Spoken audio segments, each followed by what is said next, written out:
There is an epidemic happening in men today. Weakness and comfort has taken place of strength and purpose. Masculinity is labeled as toxic, and women are now the ones who define what a man is, more than men are. Weak fathers are raising lost boys who are at risk of never being initiated into manhood. We've grown farther and farther from God, which led us to become weaker and weaker. The man within fights back by introducing men to their true strength and purpose through God. So join me, and together we can restore true strength and purpose in men. Alrighty. Well, hello again, and welcome to the Man Within podcast. So happy to be back with you here, guys, again. If this is your first time here, welcome. The Man Within is dedicated to helping men in their walk with God by growing them physically, mentally, emotionally, and spiritually. We keep men accountable by giving them the raw truth of the word and sharpening each other through brotherhood. The only way to become the man that God called you to be is by living the way God commanded and understanding what a godly man is. So that is what the Man Within is here to help you do. So if you are interested in getting more involved in the Man Within community, if you're interested in growing in your manhood, in your faith, in your business, in your fitness, all that good stuff, click on the link below to reach out to me directly. That is what I am here for. You can contact me directly at cameronwestcoaching@gmail.com, or you can find me on Instagram, YouTube, Spotify, Facebook, just looking up The Man Within. But guys, I'm so excited to introduce another incredible guest today on the show. Today we have Marc Singer on the show. Marc Singer's incredible story of transformation is nothing short of inspiring. After facing imprisonment for a crime he didn't commit, Marc took full responsibility for his thoughts, feelings, and his actions, sparking a deep journey of self-discovery.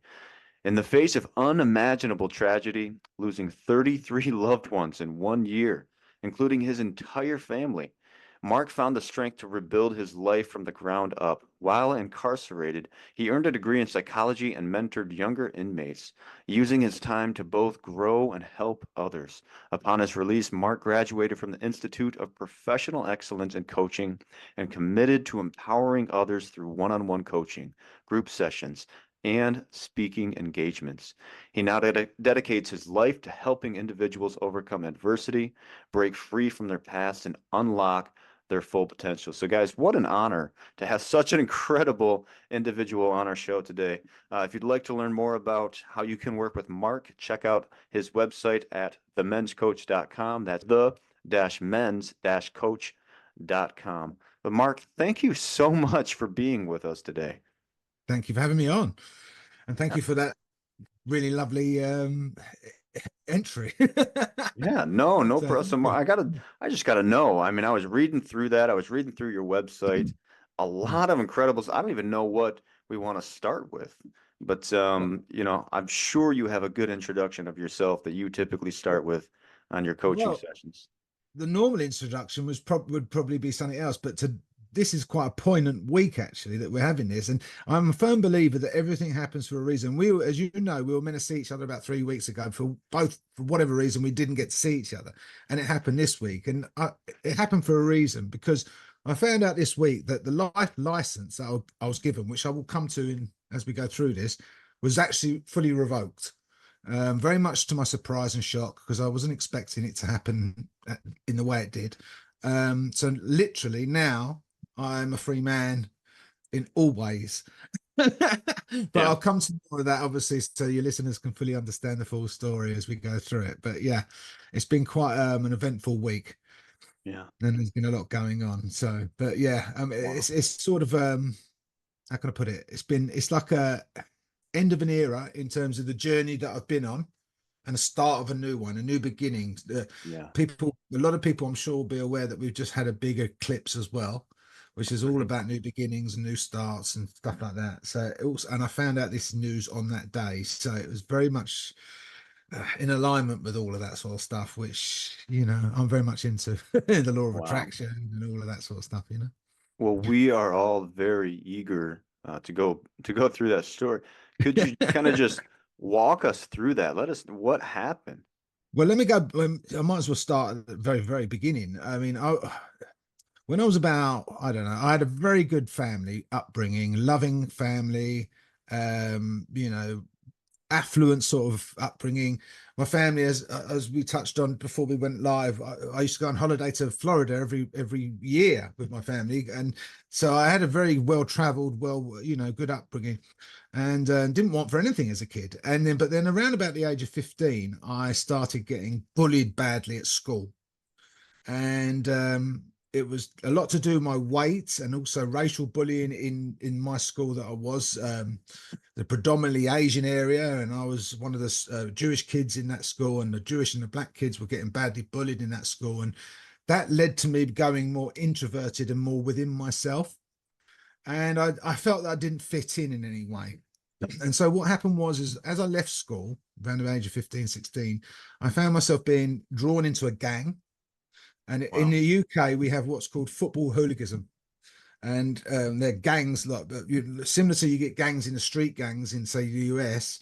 In the UK, you'll have gangs which follow football clubs or soccer clubs, as you would call them, Hmm. and it's quite a well-known phenomenon in the UK and in Europe particularly.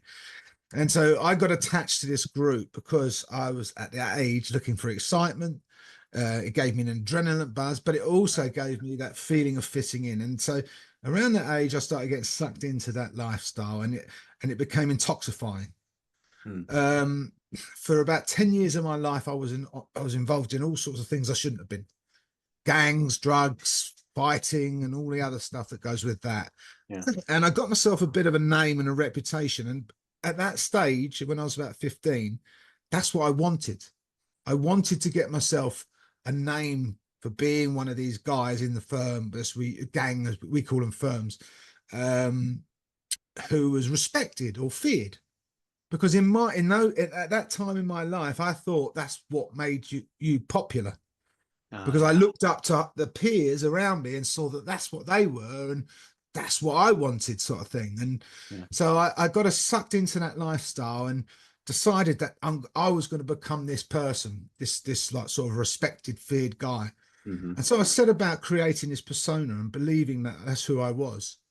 And bit by bit, I started believing that, and I became that. And over the years, I got myself a reputation. I started getting in trouble with the police and so on. Around about the age of 25, I moved away from that lifestyle after I got into trouble with the police, and I'd been arrested for fighting at football and so on. And I got banned from football. So I moved away from it. I got myself a steady job. I was working regular, I had a good girlfriend, and I was going out partying and doing things like this, but I wasn't involved in any sort of fighting or anything like that. And so for a period of time, things were going well. But I was still in that mindset of being this guy who should be feared. I hadn't worked on myself at that point. Hmm. So I still had a very unhealthy belief system and way of seeing the world. So I still carried myself in a way which was not very good. It's curious just what you've said so far. It just seems like your idea of masculinity was something to be feared. The more someone fears me, the more masculine I am. The better Yes. of a man I am. I'm curious. You said you got bullied at 15, but at the same time, like, what was your home life like? Because it sounded like it was pretty good. Yeah, no, home life was great. I mean, that was my sanctuary. In fact, my parents were hardworking, law-abiding people. They were never aggressive sort of people.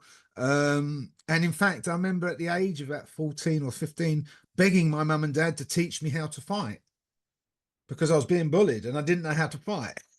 So Oh, my mother was actually the one who showed me how to throw a punch because my mm, dad didn't know how to. okay. So All right. that was the sort of life I had. And so I was actually angry at my father for not being the one who showed me how to do it. Right. So yeah, the lifestyle I had at home was very different to the lifestyle I had outside. But I think a lot of that was down to the bullying led to me leaving one school and going to another school, and I just didn't fit in. Right. I didn't feel that I was part of any group and a lot of kids obviously have their core friends and their friends after school and things like that. And I never had that. So my life became football, soccer, going to the football matches week in, week out with my grandfather. And gradually I found myself seeing this new life, this new thing that was going on. It was like a cult thing, and being sucked into it. It wasn't just about the violence, it was about the music, the fashion. It's called the casual scene in the UK.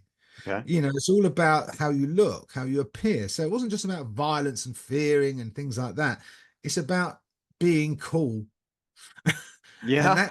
that was what it is. I mean, you've got cult scenes in all, like the hip hop scene in the UK. It's not just about violence, even though that's a big part of it. In you know, like the Crips and things like this, that's part of it. But it's Yeah. not the full picture. There's a lot more to it, and that's how Right. I'd liken it. You know, as a similar sort of entity in terms of, you know, how it sucks people in.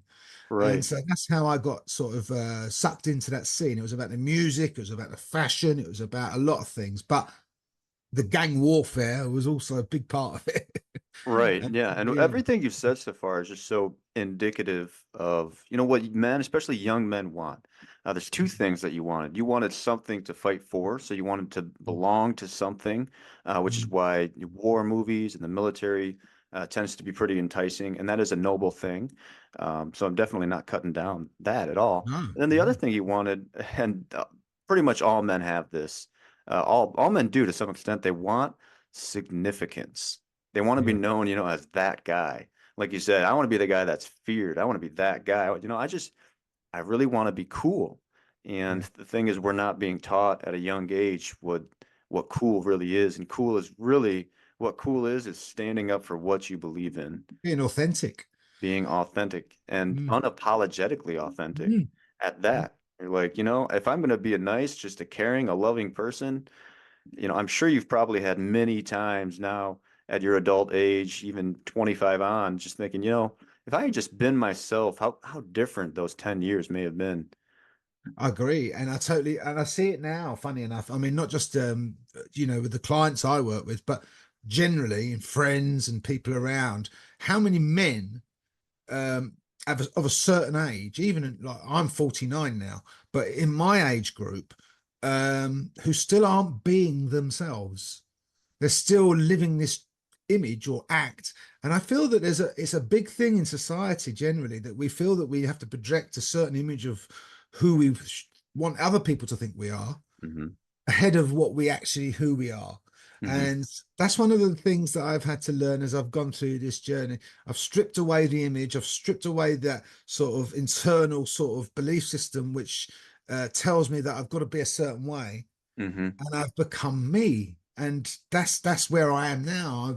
I've never been happier. There's a lot of things that I would love to improve in my life, but in terms of who I am, never been more at peace because I'm being Yes. me, and Yes. that's the And difference. the whole life journey, it's just one big life journey of stripping away the parts of you that you are not. 100% agree with you, and that is exactly it. And the wiser we become, and that's why I think these examples of hardship and difficulty in life are so poignant, because it's those situations that lead us down the road of change. And Mhm. and if we're open to doing that and stripping away those layers, we find something wonderful underneath it. Yes. We can step into our true selves, and that's what I have now, and that's what I try and help others try and do throughout whatever situations they're going through in their lives. So Right. yeah, so but yeah, I mean, I've been in trouble with the police. I was incarcerated, I think, how many times? 3 times prior to that, but for smaller things, not anything really heavy. But the real change came later on, and I was probably early 30s, mid 30s. I was working for a car dealership in the UK here, and highly pressurized job. I was working with I was their like number one salesman at that stage, Okay. which is great, but at the same time it brings a lot of responsibility and pressure. So I was constantly working like round the clock. It was like 12-hour days, 7 days a week sometimes. And that meant I was always under, you know, pushing myself further. I had Hmm. a girlfriend who was very high maintenance, always Yeah. wanted to be out partying, always wanted to be doing whatever. And I was still using drugs at that stage. And so cocaine. So, and weed, but cocaine was the main thing. So I was not living a very healthy lifestyle. Right. I was unhealthy, and that affected my internal being, and obviously my mindset wasn't in a good place. So I was at a work Christmas party in 2010, it was, and I'd been there. I got there late. It started at 7 o'clock, and in the UK here we sometimes get a lot of snow, but not like Florida. But that particular night it was heavily snowing, and I always remember that night leaving work late, and I had to be at this hotel at 7 o'clock, and Mhm. my girlfriend was on the phone going mad at me because I was late. And I had to drive like 40 minutes in this snow, heavy snow, to get to this hotel. So I was putting my foot down, and I went home to get my clothes. My mother was always very highly psychic, but very highly perceptive woman. She said to me, Mark, I don't think you should go tonight. I think I've got a bad feeling about tonight. I do not think you should go. And I said, listen, I can't not go. She's Katie will never talk to me again if I don't go. So I had to go. So anyway, I went to the hotel, got there late, started drinking as soon as I got there, started taking drugs. And anyway, as the night went on, it turned out that there was two rival branches in this building. You had the well, I'm not going to name the names, so because you won't know in America. So the St Albans branch and the Boreham Wood branch, where I used to work, and they were rival branches because we'd outperformed them during that season. Okay, and just to And there be was clear, these are the football gangs. no. This is the work gangs. Oh, I'm sorry, branches. Now the I'm branch sorry. is where I work. No, Okay. this is the correlation, though. You see, Okay. you've All right. nailed the correlation because this is that you had the rival branch. Branch is like where we work, the car dealership. So Gotcha. you've got one where I used to work and the other one which we'd outperformed. But the correlation there is it was very similar to the football, you see, because the mentality is the same, the rivalry is the same. And comes back to what you said about men attaching, this sort of need to sort of be in a gang or, being part of something like that, because it's very similar to this. And that old mentality that I had when I used to go to football sort of came back, because there was a lot of animosity between the groups and arguments. And it culminated at the end of the night about 1 o'clock in the morning when a young lad got beaten up who worked for our branch by 4 lads from this other place. My girlfriend tried to break it up, and they turned on my girlfriend and basically attacked her. Mm-hmm. I wasn't there, and I got told about it, and I came in after it finished. But I was very drunk and I was very aggressive. And I'd gone back in looking for these guys, and they confronted me, and we had an argument, and a sort of not a fight as such, but a melee ensued. During which time I got attacked myself and beaten up. I got put on the floor, and I was put in a choke hold, and I don't know what happened because I passed out. I got brought around to find that I was being arrested for grievous bodily harm. And they told me that I'd attacked this guy, apparently. And that wasn't true. I hadn't attacked the guy. But that's what they were saying. These 4 guys who were accusing me of attacking them and trying to, physically assault them, basically, or assault one of them anyway. Mm-hmm. And I got arrested for assault, intending to attack this guy, which I didn't do. It was actually the other way around. So anyway, long story short, I got arrested and eventually went to court. And during the court case, I was found guilty of that. There was no actual evidence against me, other than their word against mine. There was no CCTV footage, no sort of forensics, no independent witnesses, nothing like this. In fact, the only evidence that was genuine, like they had a video of me getting beaten up by some bartender or whatever, and the police lost that. Oh, conveniently. But what actually it turned out to be later on, I mean, the police didn't obviously knew me because of my past. Yeah. And I'd got off with things in the past, you see. And because I'd got off with something in the past, they didn't want me to get off with this. So basically what happened is they had the same prosecutors that had prosecuted me in the past. They had everything put on me, and they refused to investigate these other guys, even though we were putting pressure on them to try and get them to sort of be arrested, but they refused to do it. the court case itself was a complete shambles. It was, if it had been any other time, I would have walked out of that court. But what actually happened was, I don't know, it's different in the UK. I don't know if it's the same in America, but in the UK, if you've committed a certain offence in the past, like a fight, for instance, and you're in court for a similar offence, they can show the jury the previous like convictions.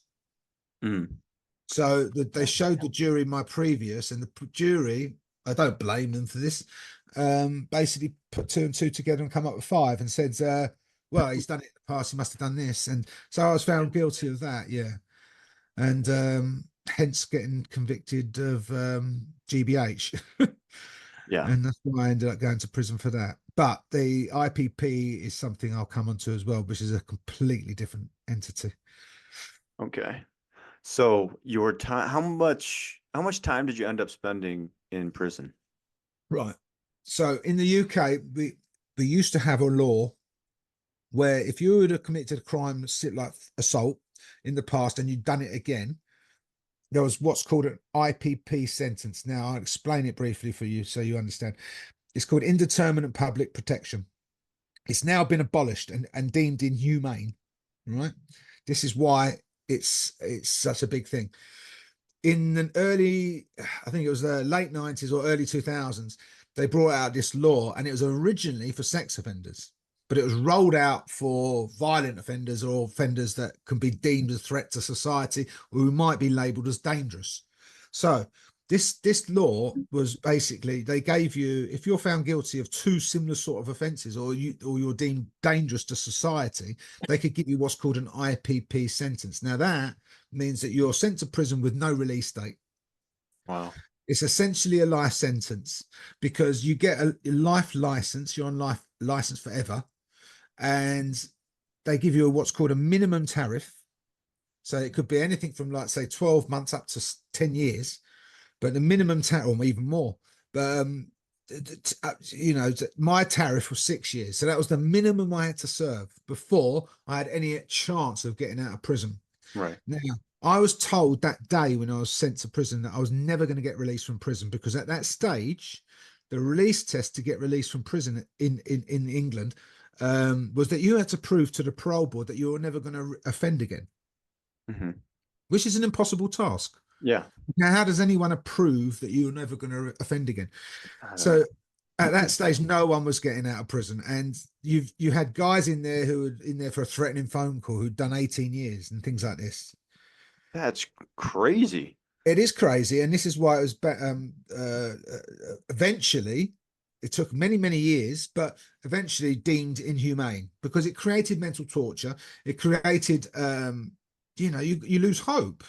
You know, if you don't know if you're ever getting out of prison, how do you manage your life? And so the system they started rolling it out to everybody. So it started off meant to be just for the small demographic of people, but suddenly lots of different people are getting this sentence, including people like myself. I should never have got it, but I did get it. And so anyway, so I'm in prison, and I've now got this sentence where I'm being told that no one's ever getting out of prison with it. And that's my mindset. Everyone's saying there's no point you thinking about getting out because you're not. How do you deal with that? So I'm in, you know, you have to sort of be pretty, like, I believed all along that I would get out. So I still had that self-belief that, you know, something would change, and it did, thank God. Yeah. But I mean, but yeah, that's how it was. And eventually it was banned, and thousands of people committed suicide.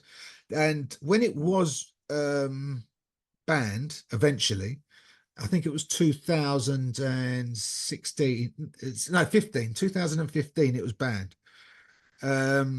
It wasn't made retrospective, so that anybody who still had the sentence would still have to, who was still in the prisons, would still have to serve it. So it was banned from being given out to new people, but anyone who still had it still had to serve it. Really? And that's the craziness of it all. But anyway, long story short, so eventually I was in prison in total 6 years. And during that time, the only reason I actually got out of prison is because of the stuff that went on during that time, in terms of what you touched on at the beginning, my family dying.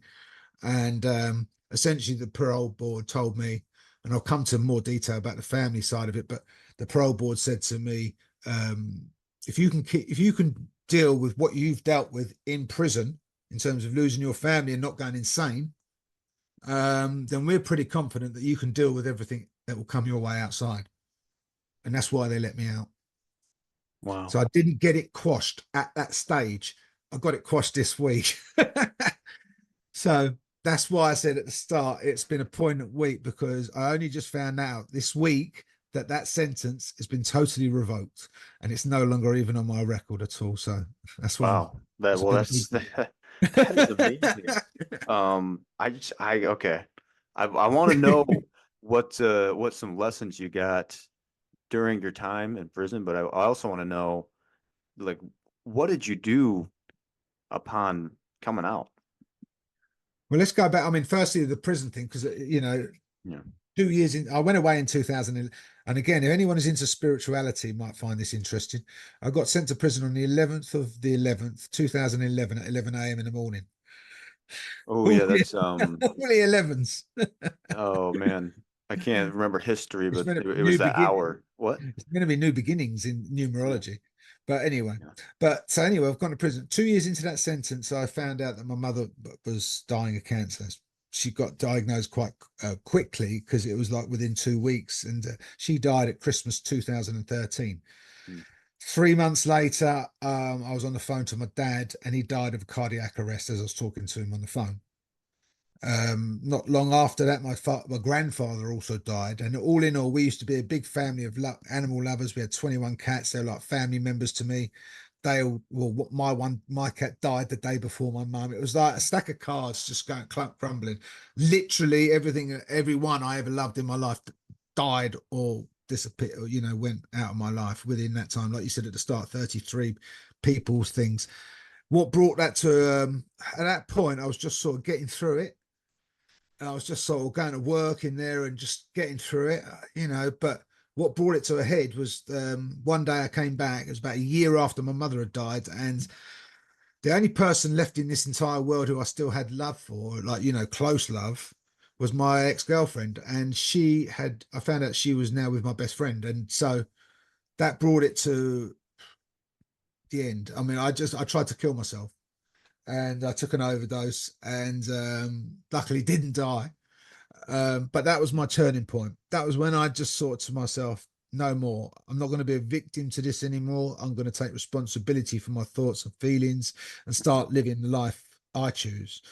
And bit by bit, my mental, emotional, and physical state was terrible at that stage. I started putting one foot in front of another and just getting myself through the days, going to work, reading, starting building myself up again, going to the gym. Yeah. And slowly but surely, I started feeling more optimistic in myself again, and started feeling a bit more me, bringing my personality back, getting my health back. Like you said at the start, I started doing a psychology degree. I was mentoring youngsters. I was working in the prison education department, teaching critical reasoning skills or assistant teacher to other inmates. So I was doing all of these things to sort of better myself, but I had no sort of image or belief about or idea when I was going to get out. I put it all out of my head. I thought, I'm not getting out of prison. I'm just going to exist or live in this prison here. And I do a talk now called Life in a Container, which is very about this. It's about, if I can exist in this container and be the best version of myself, it doesn't matter where you are. You can be in a prison cell or in a mansion. It's the same thing. It's about what's going on in there. And how do I conduct myself day by day, live in that environment? And that's all I did. I detached myself from the external and focused solely on the internal, and lived my life to the best I could possibly be. Slowly but surely, things started to change. Within 3 years, I got my parole. And it was after 3 years. That's where, like, I hadn't even thought about parole, but they'd obviously noticed the change within me and the work that I was doing, which is why they said to me, if you can deal with what you've been through in the way that you're doing it, because they saw me studying and doing all the good, it wasn't like falling apart. I wasn't taking drugs and all the other stuff. I was doing all I could positively to better myself. So they saw that, they recognized that, and slowly it made a difference. And so eventually they gave me the parole. Upon receiving that parole, I got let out of prison. Again, it was a shock because I wasn't expecting it. similar to what happened this week when I found out this thing was getting revoked. It was a shock. And I came out of prison and everything I ever knew had gone. All my family had gone, my home had gone, I had nothing. And so, in fact, I'd lost, because all my friends were in prison, you see, and all my friends on the outside 6 years later had moved on, and or the ones that was there's still people doing the same things that they were doing before they went to prison, drugs and going out drinking and not really moving forward with their lives. Mm-hmm. And there's me coming out, this whole new person. People who couldn't relate to me, and even now people still can't, Yeah. because they can't relate to what I went through, or how the work that I've done on myself. Yeah. So this is why it was very hard at first. In that first year, I Mm. was in a terrible state of mind for a long period of time, wrestling with that sort of internal guilt, blame, all the other stuff that I was bringing to the surface about why I'd ended up in prison, why I wasn't there for my parents, why I should have done this differently or whatever. Yeah. And I was having to do a lot of work on myself during that time. It will, what's so amazing is, even like you said, in a container, you can still grow so much in a container. What's so amazing about this is you made all this growth with all the odds stacked against you, and you still made that growth. And meanwhile, the people around you on the outside, once you finally gotten out, I mean, there's no excuse for them, right? Really? Funny Really? enough, I did that. Yeah, go on, Karen. Yeah, but I just think that's so amazing. But That you were just able to find that, you were able to make that change, even everything stacked against, all the odds stacked against you. do you It know takes, why though?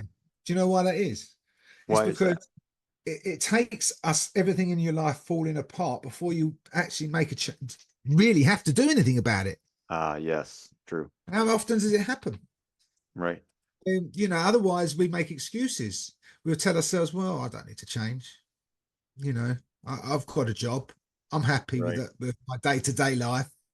It's right. easy to do that, I think. I So would say you have two choices. You can preemptively make the change that needs to be made in your life, or life is going to force you to do it. I And agree. Yeah, unfortunately, 99.9% of the time, it's going to be the latter. It's going to be, oh, so not doing anything is just as bad as making a bad decision. I totally agree with you. I mean, it's ironic because I wrote an email about it, I think yesterday, exactly that. As why wait until your the wheels come off in life before you make a change? Hmm. It doesn't need to be that way. But we always tell ourselves that, and again, I did a message earlier on my social media where I said, let me just sort my life out first before I sort my life out. Because that's how a lot of people think, if you see what I'm saying. Because Yeah. let me get the external all fixed. Let me work on my job. Let me get enough money. Let me get a nice house. Let me get a nice car. Let me get a nice partner before I start working on me. But it doesn't work that way. Right, because everything you can only give what you have, and you Exactly. are going to get back exactly what you put out into the world. It's the law of If attraction. if you're giving something that you don't want because that's all that you have, that's what you're going to get in return. So 100%. I mean, if I don't like myself, if I'm at a point in my life where, I got to sort everything out. Okay, well, you better sort yourself out. You better sort it on the inside first, because that person you're going to get, that spouse, that's going to be someone that's got to sort themselves out too. That car, 100%. everything in your life. It is the law of attraction, isn't it? I mean, this is Yeah. exactly how it works. I mean, this is what I teach with my clients and things like this. You know, I haven't been in a new relationship in 13 years, right? Mhm. And I was given that sentence in 2011. It's now 24. I've not had a serious relationship with anyone. Not because I haven't had the opportunity to, Mhm. but I've chosen not to, Mhm. because I knew that I didn't want. It would have been easy for me to get out of prison and get into a relationship as soon as I got out. Could have done that, but I wasn't ready mentally and emotionally and physically. I was not ready to sort of commit to something because of what you just said there. I would have just attracted someone who was more aligned with the old self, someone who wasn't really, because I hadn't done that internal work at that stage, not to that level anyway. Hmm. So I've been on a journey of internal work. People outside thinking, was he crazy? Why is he, sacrificing so much? My aunt said this, like, she thinks I should just give up what I'm doing and go and get a normal job because she she doesn't see the benefit of the sacrifices Mm. that you have to put yourself through to get to where you want to be. But the internal work that I've been doing on myself day in, day out for years on end is what gives me that peace of mind. It doesn't matter what money, how much money I've got or whatever it is, the car, and that will come. Yeah. That will come in the right time. It has to come from you, and you have to be you who you really want to be. Like you just said there, you might well have a nice girlfriend, you might on the surface, and the nice things in life, houses and things like that, and if you've got the peace of mind, well, it's worth nothing. Hmm. Hmm. you know And the problem is a lot of people, they expect their spouse to sort of be their therapist. Yes. And it's like it's not you complete me, it's I am completed within myself and I want to share in your completeness. It's two wholes coming together to share each other. But look, how can I help grow you if I can't even grow myself? If I'm Totally. not operating like the theory of growth is that you want to go beyond yourself. It's I don't really want to be at 100%. I want to be at 110%. Yeah, So there's always something, I should have a little responsibility. I should have a little pressure on myself because that's how you grow. Because like the definition of growth means going beyond where you are right now. But 100%. if Yeah. I already don't have that mentality, if I'm only operating at 80%, if I'm good just coasting like most people are, then guess what? If I'm going to multiply you by 80% instead of Mm, 110%, and now mm. you're going to come back down to my level because it's a I think lot being easier to, 80% is being optimistic. I think most people are a lot right, lower than most that. right. Do you And know what I mean? Yeah. I it's a mean, most lot people, easier to bring someone else down to your level than to yeah. lift them up. I And totally agree. in your case, you've been through something extraordinary. And it Mm, was extraordinarily traumatic, but mm, now that you're doing your own thing, mm. you mentioned people are, you're crazy, just go get a regular job. You're like, I've been through something extraordinary. The last thing I want to do is come back down to ordinary. It's impossible. Yeah. There was plenty of times when I thought about it. Hmm. Well, I thought it'd be easy to go back to what I was doing before, but the reality is, no, I couldn't. I Hmm. couldn't actually do it. I mean, I couldn't because I'd changed so much internally. Yeah. But people, the problem is, I mean, I think what it is that when people are looking, because people, they see you as you always look the same, but they can't see underneath the surface. And a friend of mine actually said this about this. A lot of the work I post on, say, for instance, Facebook or whatever, Hmm. they'll say, you got to remember that 90% of those people are seeing the old you still, Hmm. because in their heads, that's not who you are. In their heads, you're that guy who used to go out and get drunk or fight at football or whatever. Hmm. That's how they still think, because people don't change their perceptions of things. They think, right, this is my belief, and that's what Uh, it is. And so very few people challenge their own beliefs. They think right. that's it now. But people change one way or another. Yeah. We either grow or we go backwards. But we Right. tend to change one way or It's another. it's that mindset that I can't change, so therefore no one else can. Yes, And I mean, that's but it. you've proven it. Or I don't want to change. Right. Yeah, Right. Exactly. And I mean, you keep on telling yourself that over and over. yeah. You're just going to believe your identity is going to be, this is who I am. This is who, There's I, nothing. I've that's done it. one of I the don't need to worst change. things. I hate hearing it from people is, oh, that's just the way it is. Hey, but it doesn't have to be. Are you the No. same person you were 10 years ago? And if No. you are, don't talk to me. I don't want that energy. But Tell me about it. I mean, but that's part of the. Also, I tell you what. One of the things I've found, and this is the spiritual growth and internal. It's great. Obviously, there's a lot of great things about it, but there's a lot of downsides as well, which people aren't necessarily aware of when they first start this journey. Is that you will become quite lonely. You will become quite. I feel that now I struggle to connect with those people on a level that I'm on. Sometimes, no, I've still got lots of good friends, but they just have no perception of the level of energy that I'm on now. So I will still be courteous and friendly, and I'll still joke around and to be like what they expect you to be in that sense, not like the old you, but still Yeah. have a be normal. But there's no way I can have a deep conversation with them Yeah. about anything really like what I'm into in depth, because it just goes right over their heads. Mhm. So you feel lonely in Sam's, and I think that's another reason why I've not had a relationship yet, because I want to connect with someone who's on my level. I want to find someone who's emotionally able to sort of connect with who I am, but Mhm. also spiritually as well. Right. And I think that's a challenge. It can be a challenge because, especially when you've been on this path of growth and changed so much as an individual, yeah, it can be hard to find that sort of like connection again with people. It is difficult. And that is one thing that they will tell you is, the path to success, the path to growth, it's going to be a lonely one because Mm, the path that everyone else is on, it's a wide path and it's mm, really enticing. But the path to growth, it's a narrow one. It's a mm, real narrow, pretty much only you can be on that one because that's mm. meant for you. And I'll tell you what, that's not a very attractive looking path.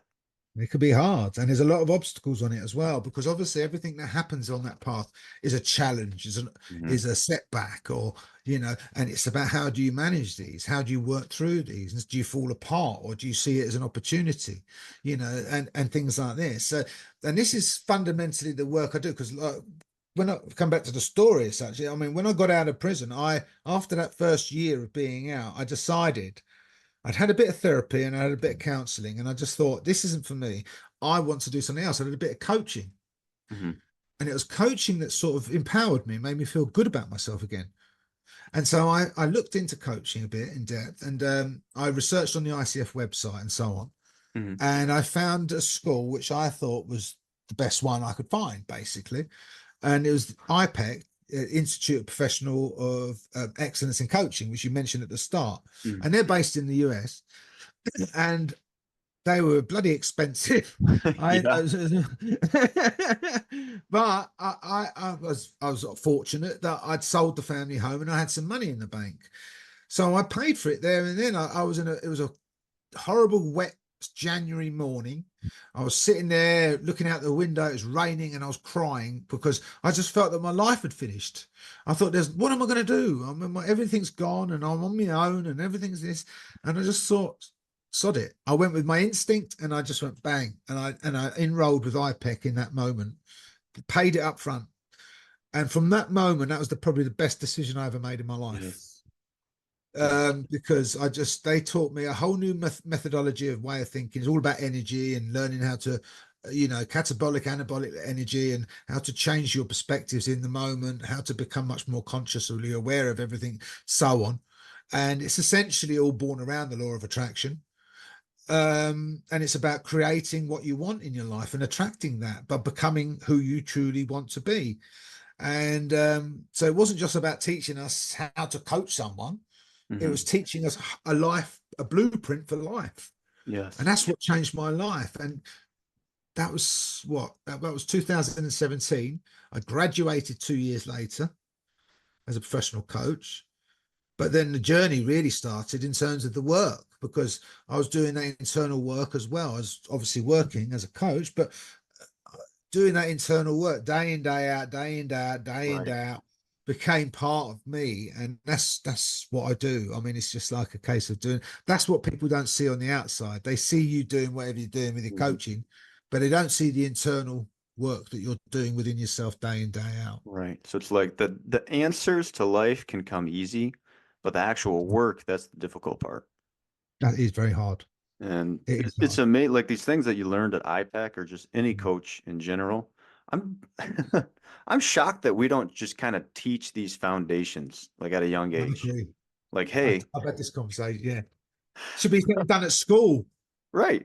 It's common Exactly. sense to me, but even if I'm talking to friends Hmm. now, people don't get coaching. They're like, if I'm trying to, they think, I'm not struggling, so I don't need a coach. This is not about struggling. It's about becoming the best version of yourself. It's Yes. about learning a blueprint or a philosophy or method, whatever you want to call it, that's going to give you the foundations in your life that are going to help you build. Now I work on you're probably similar in terms of, I work with to get balance, mental, emotional, physical, Mhm. social, environmental, and spiritual. So I try and work on that person's energy so that they're consciously aware of whatever's blocking them, whether it be limiting beliefs, assumptions, fears, doubts, whatever it may be. Get rid of all of that, create a much more highly energized way of being, and then creating that balance in all areas of your life consistently. Right. And that's essentially all I do. The shadow work I do as well is like, I always say to someone when they first start this journey, because again, a lot of them come into it like, I've started, like that. Once you become self-aware and you start consciously recognizing the thoughts and stuff that are going on, then it's like taking one step forward, 10 steps back sometimes, because you start doing that internal work. And that's when you dig up all those weeds, the dark parts of ourselves that we don't want to see and don't want to have to face. Yeah. That's why it can become tricky and hard, because that's when a lot of people pull away, because they think to themselves, oh shit, I didn't realize it was going to be hard. Right. But I But it mean, the is. most amazing thing I've learned about all this is if you just sit and meditate for a while, the answers you're looking for, they will come to you. They're already within you because it's the real you talking to you. Yes. And but what it takes is exactly what you said. It's that difficult work. It's those weeds that you got to pull up. So I'll just give you guys a quick exercise. And you've probably done this too. I just call it the 5 whys. So if I'm feeling bad about myself, let's just say that I think I'm ugly. Well, why do I think that? Okay, well, Jenny in 5th grade said I was ugly. Okay, well, how did that make? And then just keep asking why. And it's not when you get to the 5th why, you're gonna realize a whole new thing about yourself. It's like, oh, it's not because I think I'm ugly. It's because I wasn't getting love at home, or something Yeah. completely different. Something Yeah. completely different has to do with how you've been treated. And now, I mean, the It's opinions never you the top of right, the issue. Yeah, it's always right. something underneath. Yeah. But the opinions we have of ourselves are generally formed by other people whose Mm, opinions were formed by other people. totally. It's never ourself. And so I when you're always pulling say, up, never take anything personally. I mean, yeah, whatever anyone says or does in life is more about them than it is you. yes, It's to never yes, take it personally. It doesn't matter who it is. I mean, we live in a world where people do get easily offended. And ultimately, all we got to remind ourselves is that, no one can offend you. Only you can offend yourself by telling yourself a certain narrative about whatever that may be. Now, right, if you're aware of your thinking, you're telling yourself, well, that guy might be a complete whatever, but right, it's his issue or their issue because of their upbringing or whatever they've been through. It's not mhm, personal to me. yeah, And if I right, can tell myself that in the moment, I no longer feel offended anymore. yes, right. And something that's Just really helped release that. me, something that's really Yeah. helped me is let's say that happens, someone insults me. You got two Yeah. options. Number one, am I able to change it? If I am, great, then change it. If I Yeah. can't, okay, then let it be. Don't Yeah, stress exactly. yourself over something. Listen, I'm not going to lift a house, but what I can do is build a house. And Yeah. if I'm not invited into the house I want to be in, I'm going to build my own. Yes. Like Exactly that's the that. mindset you got to have. Yeah, and detach from anything that causes a feeling of stress or detracts from your energy in some way. Now, again, I mean, it comes back. One of the things I educate the clients about is stress reactions. Now, we all have stress reactions. It's a common thing. It doesn't matter how advanced you are spiritually or how you've never done any internal work at all. We all have them. It could be walking down the road, someone or driving a car, someone cuts you up, or whatever it may be. You could turn the news on and see something you don't like. It could be a million things. We have that split second stress reaction, which comes from the unconscious mind. And as soon as we have that, we trigger ourselves. Our energy drops like a stone, and we go down into that catabolic energy, which is all about victimization. It's about conflict. All of our thoughts, all of our perspectives are going to come through that lens. They're going to be like, that guy cut me up on purpose, or whatever it may be. And it's in that moment we have to bring ourselves to awareness and reframe that thought process to something that's actually more uplifting, or like we just said there, changing the perspective of whatever the situation may be. Not about him. It's not about me. It's about him. Don't take it personally. It's simply about doing that. But the more aware we become of those stress reactions when they occur and our energy, the more able we are to stop our thought process in that moment, and instead of allowing it to linger and stay with us all throughout that day. And Yeah. if, how often does that happen where, we could wake up, stub our toe in the morning, and that can then lead us to having an argument with our wife or partner or whoever. And then, or you go to work and you're snappy with someone or whatever it may be. It's that snowball effect. Right. And it's so important to become aware of those root causes, the thoughts that we have that trigger those responses, those reactions, and change them. Right. So that they're serving of us in that moment rather than sending us down a rabbit hole or whatever it may be. So, Right. yeah. And it That- takes a lot of self-awareness. It does. Yeah, and I was going to ask you about that because, yeah, I know, but maybe the audience doesn't Yeah. know. But self-awareness, it's a very important thing. So I kind of define it as self-awareness is the understanding that at any given time, anything you do will have an impact on everything around you. Anything you do. But you can take it further and just think about think about the thoughts that you have. I know that Mhm. sounds really philosophical, but just if a thought pops into my head, like if I'm in traffic and now I'm angry and now I think that, this person cut me off for a reason. It's self-awareness. Um, self-awareness would have you say, okay, I'm going to capture that thought, that angry thought, and just where's that actually coming from? And Exactly. it might be, oh, well, I'm angry because I'm going to be late. This person's going to make me late when really it's 0.3 seconds behind. It's Yeah. really not that. So it's like, why am I getting so angry about two things? Number one, I can't control it. And then number two, why am I getting so angry about this thing that really is not going to affect my life all that much? So I'm Mm. just curious, like, how would you define self-awareness and the Well, you importance touched of on a very valid point there. That's what I call the shadow work, you see. So there's, like I said, there's surface stuff where self-awareness is just becoming aware of the thoughts that you're having it? and Hmm. the beliefs that you might be having behind those thoughts. So, for instance, limiting beliefs or assumptions, becoming more aware of that and being able to challenge that, like we just did a minute ago when I said, like, changing that perspective of the situation. But it's very important for us to sort of, and this is where the weeds come in, because for us to have that reaction in the first place, there has to be a belief somewhere within us that something's being done to us or whatever it may be.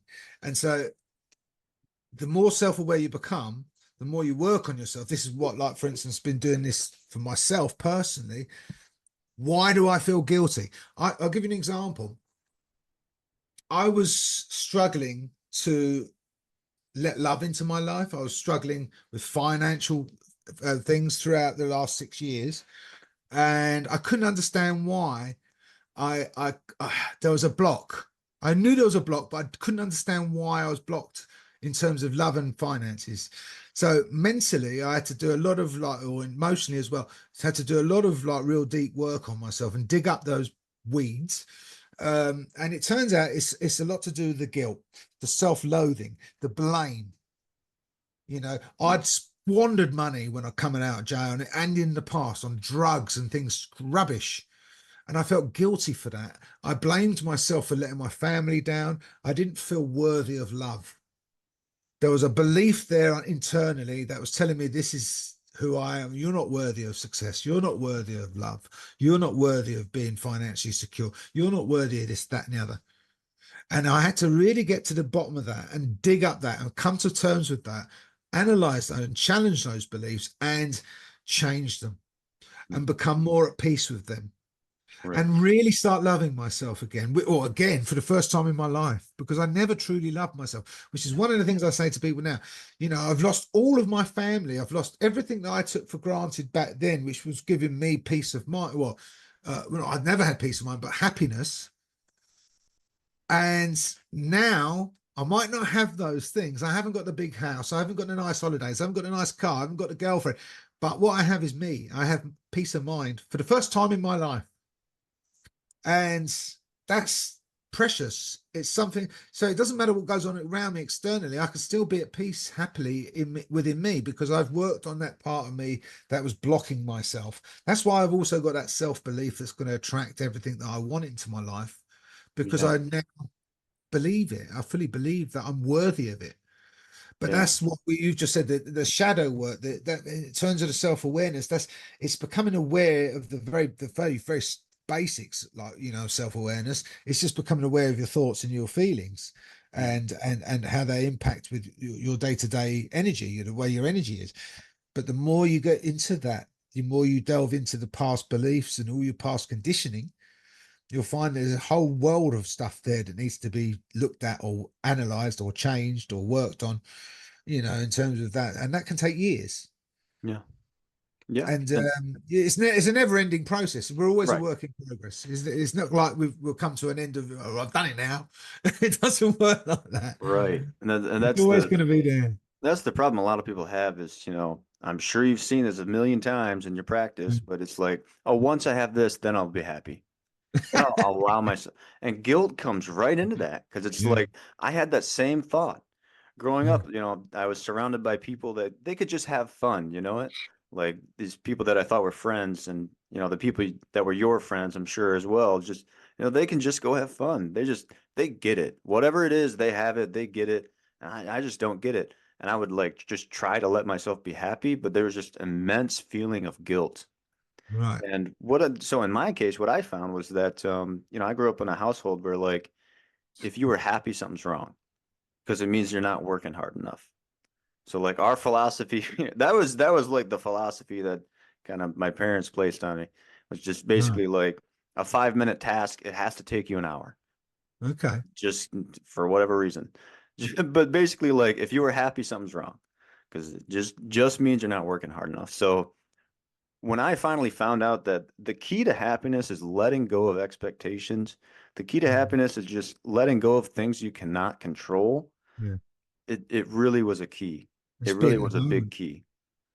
It was. It was just life changing. It's just, It oh, is nice, yeah. happiness isn't something you get in the future. Happiness is Yeah. something you can have right now, and that need you need to have it. And happiness does it's not just an emotion.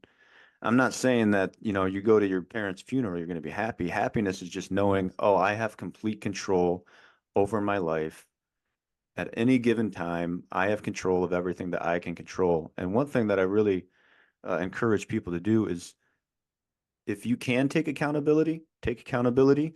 And even if it doesn't seem right, the more accountability you take of a situation, the more control you have over it. I So agree. in that situation where, those guys, they cornered you and they beat you all those years ago, it's just like, you know what? It wasn't my fault, but it's my responsibility to do something about it. Mm. And when I see people who are mean or angry, or they treat me unfairly, first thing I think is, oh, well, they probably just don't understand. They probably don't understand what love feels like. They probably Yeah. got their own things that they haven't been through, because for someone to Deflection. lash out like that, Yeah. they clearly haven't. It's I mean, deflection. right, it's deflection. And I always say, like, people get angry at things they don't understand and things they don't want to deal with. Yeah, I agree. It's like anything. I mean, if you look on social media, for instance, or you see people joking about other people, slagging, taking a mick out of someone for their appearance, for instance. Human beings, pretty much everybody does it, but it's a deflective thing. You know, we've all got our own issues, but if I don't like myself for whatever reason, or I've got something I'm not keen about myself, it's easier for me to look at your problems Yeah, than it is to look at my own. yeah, Look at you. Look at that guy. It's easy for us to do that because it takes away for a split time, a split second, or however long, that that internal dislike I have for myself. hmm, And this is why so many men struggle with this as well, because men have this need, this desire to fit in. hmm, And that comes from whatever upbringing, family, whatever it may be, society, peers. And so many guys struggle with that, hmm, that sort of need to conform to a certain way of being. And then they struggle with this identity. And I know guys around this area who are outwardly very tough guys. They've all got reputations, but internally or away from that image, they're actually very caring, compassionate people. Yeah. But that's not the image they put out. They put out this different image altogether because that's what they believe. It's weak to show that side of themselves to society. Yeah. Yeah. And So they move away from that. They don't want people to see that side of them. and that's a really, really, really good point. Um, I don't think the most dangerous guy in the room is necessarily the scariest looking one. The No, most real strength comes from being content with who you really are. And look, totally I'm gonna agree. let my actions I'm gonna let my actions speak for me. That's something I've learned. If someone has to tell you that they are or are not something, that's exactly what they are or aren't. If I agree. as soon as 100% someone agree. says, "Oh, I'm the realest person here," you instantly know, "Oh, that's the fakest person in the room." Yes, The totally agree with you. but It's all image. real strength is just complete contentment with who you truly are. So number one, that takes knowing who you truly are, and number two, that means being courageous enough to stand up for yourself when someone says something. And then number three, it's self-aware enough to know, oh, you know, whatever I do is going to have a consequence. If it comes to the point where I need to physically defend myself, I better be prepared to do that. But That's like a I'm going to be different. content enough with myself and my masculinity to say I don't need to escalate a situation. There's nothing there's nothing anti-masculine about de-escalating a situation. In fact, I would say one of the more masculine things you could do is be the guy that's able to lead and control a situation and de-escalate it, I because totally agree with you. the weak men Well, come in two forms.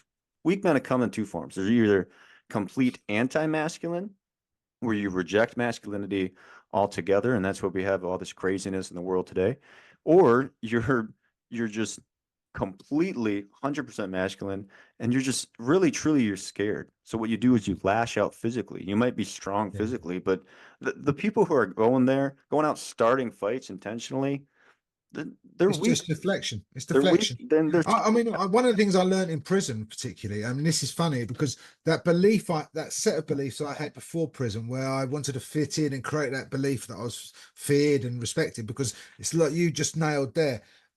I used to look up to those sort of characters in the pub or bars, who acted tough. Oh, I'm a guy, getting fights and everything else. That's how I used to think was a tough masculine guy. And a lot of guys do that. They think that's what makes you tough. That's what makes you masculine. It's not true. But I learned when I went to prison that and you said this there a minute ago, that the toughest guys I met were the quiet ones yeah. because they never had anything to prove.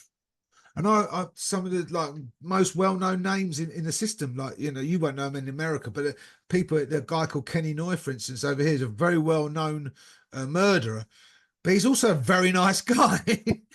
and I met him in there. He had nothing to prove, and he wasn't going around like I'm a gangster or anything like that. He was just really like talking about how's your day and all this sort of. He was interested to know about you, and that's what made him. It was shocking because you don't expect someone like of that. The media make him out to be a monster.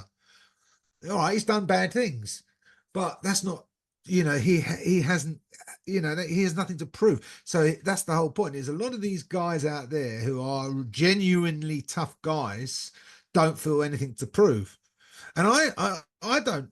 I'm not saying I'm a genuinely tough guy, but I don't have anything to prove anyone to anymore, and that's why I'm at peace with myself as well. I don't feel the need to fit in or you know be this image of Right. what someone wants me to be. I am me, and that's how it is. And I think though, but that tends to trigger other men. It's not all, obviously.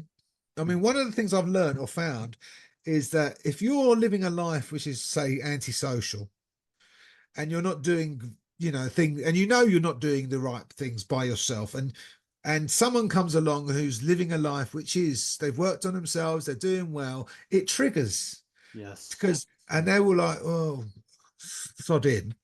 Because what that's doing is highlighting within me things that I need to work on myself. Yeah. So I'm going to resent you for showing me something about myself Right. because it's deflection.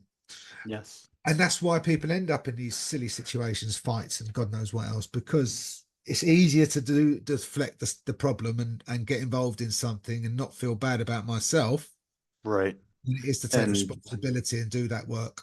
that is very true. And like I said a little bit earlier, it's a lot easier to bring someone down to your level than it is to lift them up. This is It's a it. And it lot. gives them pleasure doing that as well. Because if I'm knocking you down and making you angry and making you frustrated, that gives me validation. Right. But the thing You is, know what I mean?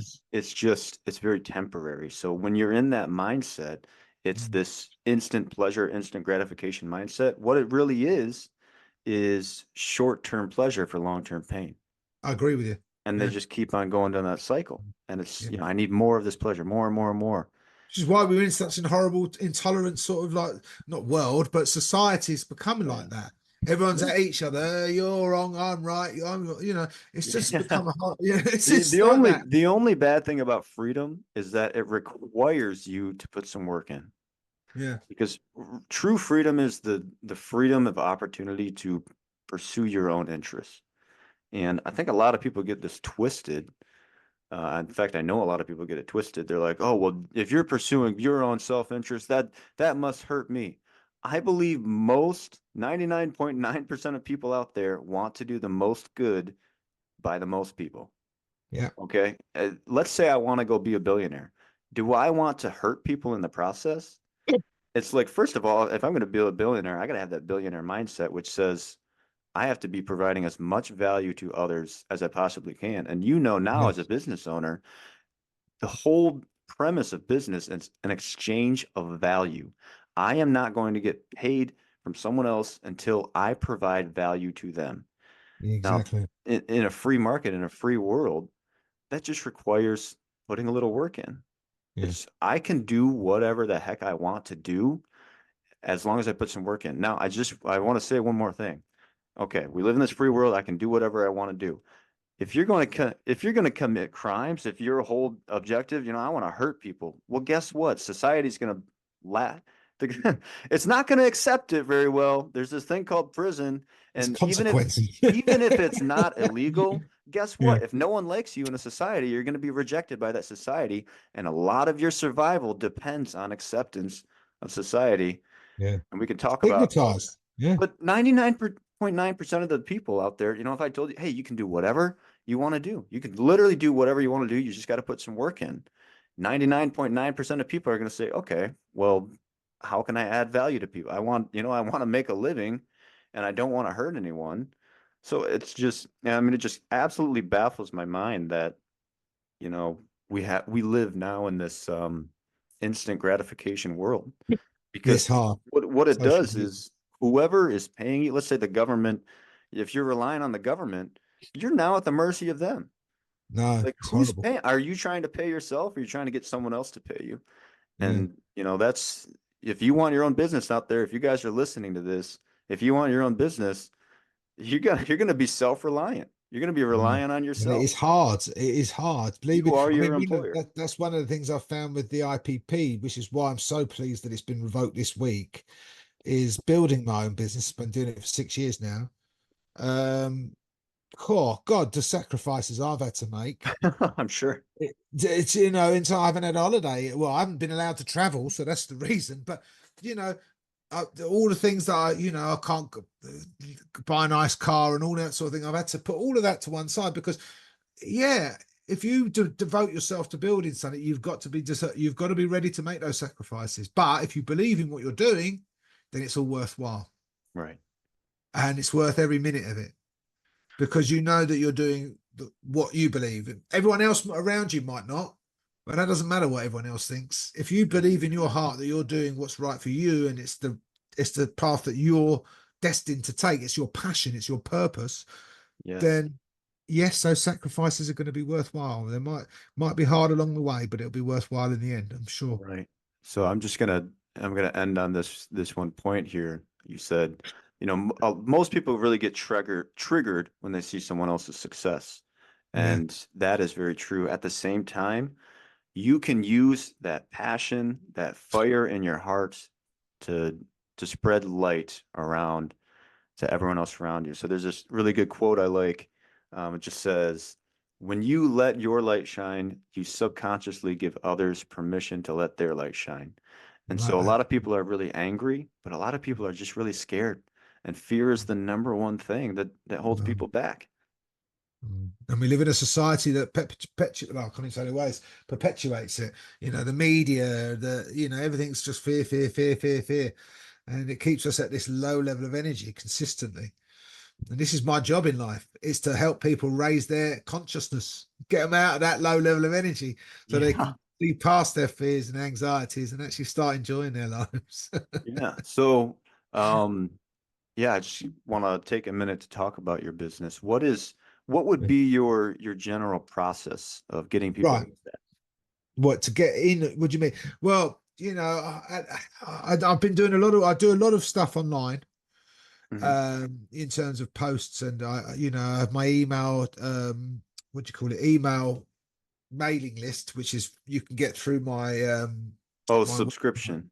yes. So I do a lot of that. I write a lot. I've got a book coming out, which I'm focused on doing that, Wow. getting that out fairly soon, please God. I mean, if it's, I wanted to get to a point in my journey before I really wrote it the way I want to write it, if that makes sense. Mm. And I think with what's happening this week, I'm at the right time to finish that. I've started it, but I want to finish it. So the book, but generally I do a lot of networking. Most of my clients, believe it or not, are through referrals. Yep. I get a I lot of believe it. referrals, and but yeah, I do a lot of stuff through social media and stuff like that, and networking and speaking events and stuff like that.